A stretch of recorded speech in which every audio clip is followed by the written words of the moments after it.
Hi, so today we're going to be making a very classic and simple recipe for chocolate fudge. It's going to be really creamy, melt in your mouth. Let's go. What's great about this recipe is that you don't need that many ingredients. The only ingredients you're going to need are 2 cups of sugar, a half cup of cocoa, 1 cup of milk,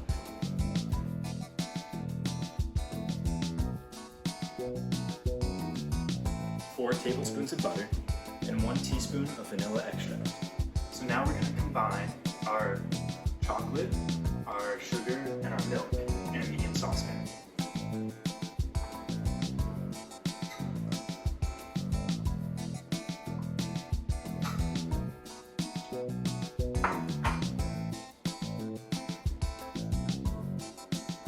So now you're going to stir to combine everything. Once it's decently combined, looking about like this, turn the heat on. Make sure to constantly stir while it's being brought to a boil over medium-high heat.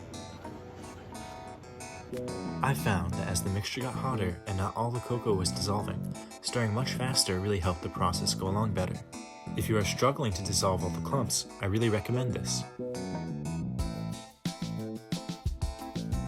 Here, as you can see, the mixture is boiling. There are a lot of bubbles and steam being released.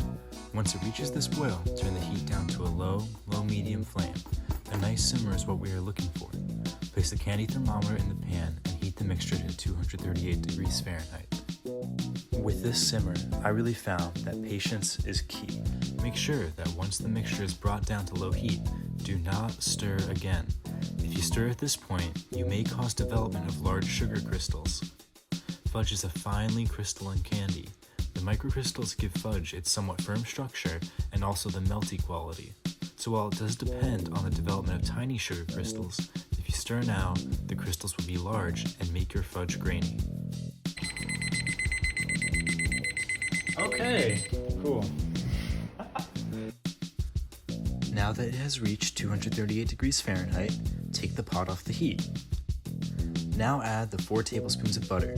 I cut mine up to make them melt in quicker. And then add 1 teaspoon of vanilla extract. Now we are going to start beating, preferably with a wooden spoon, but I only had a silicone spatula at hand. The goal of the beating is to achieve a much thicker texture and to see a reduction in the glossy look of the fudge. When it starts to lose its sheen and really thicken up, you can stop. Just don't underbeat it. Beating at this time is really important because this is when the fine crystals that make fudge so amazing are formed. If we had stirred or beaten the fudge while it was hot, the crystals would be way too big and make the fudge grainy.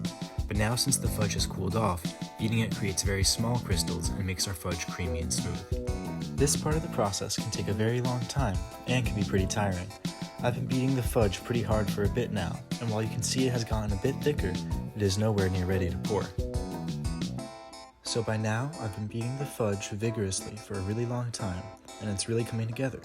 You can see it's a whole lot thicker from the cooling off, also partially helped by the intense beating. It's also starting to lose its glisten. This is when you should stop.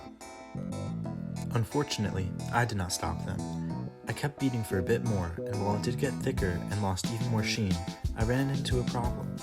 Since I had spent so much time beating, it had cooled down a lot. The much lower temperature combined with such intense thickness made it very difficult to pour out and get a smooth, even top.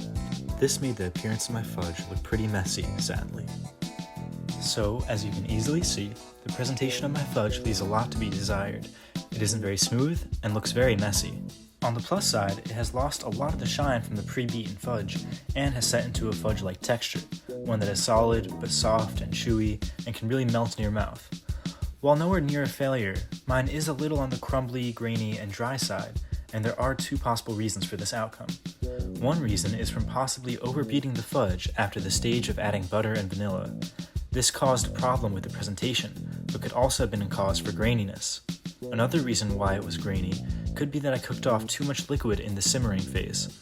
To get that wonderful texture that's so characteristic of fudge, the water content left after boiling is incredibly important. Even differences of just 1 to 2% in water content can change the fudge drastically.